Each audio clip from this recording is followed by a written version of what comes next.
Malacanang says President Aquino is unlikely to accept the resignation of NBI Director Rojas. Presidential spokesman Edwin Lacerda says the President has full trust and confidence in the NBI chief. Justice Secretary Laila recommended rejection of Rojas' irrevocable resignation. More from Rocky Ignacio. NBI Director Rojas keeps the trust and confidence of President Aquino. Presidential spokesperson Edwin Lacerda issued a statement following the resignation of Rojas in the NBI.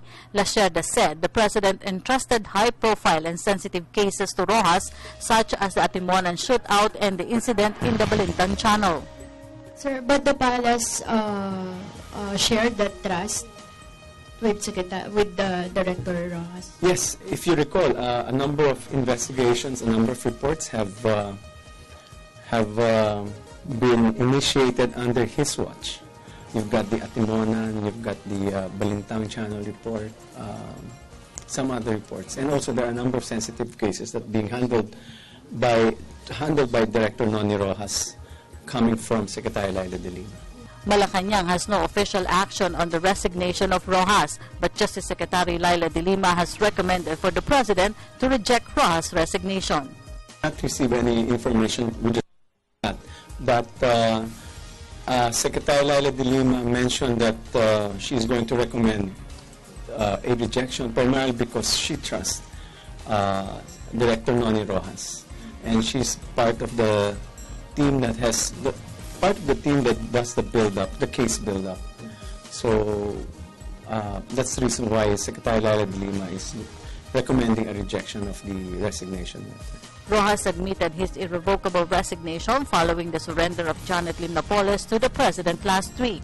The alleged pork barrel scam mastermind was turned over to the custody of the PNP, but Lacerda claimed the resignation has nothing to do with Napoles' surrender. Hindi naman po ang institusyon ang problema, may mga iilan talaga na, in the words nga, less trustworthy. Meanwhile, Malacanang lashed back at critics in saying that the security measures to Napoles were an overkill. From the Makati City Jail, Napoles was transferred to Fort Santo Domingo in Santa Rosa, Laguna last weekend. Kung ikaw si Janet Napoles, marami kang alam. Marami kang katransaksyon na nasa gobyerno. At it would do good for them to see you dead than alive. And the government would like to see her alive than dead. What would you do? Shouldn't government err on the side of caution? Diba? Alam natin, central figure siya dito. Diba dapat lalo tayong mag-iingat? May nagsabi na overkill daw. Kaya sinabi ko nga kanina umaga, where do you draw the line na overkill to at hindi to overkill?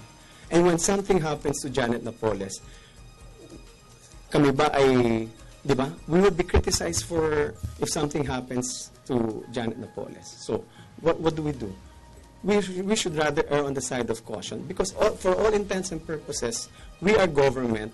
We are accountable to the people. So, everything we do, people are free to criticize the manner of protecting her.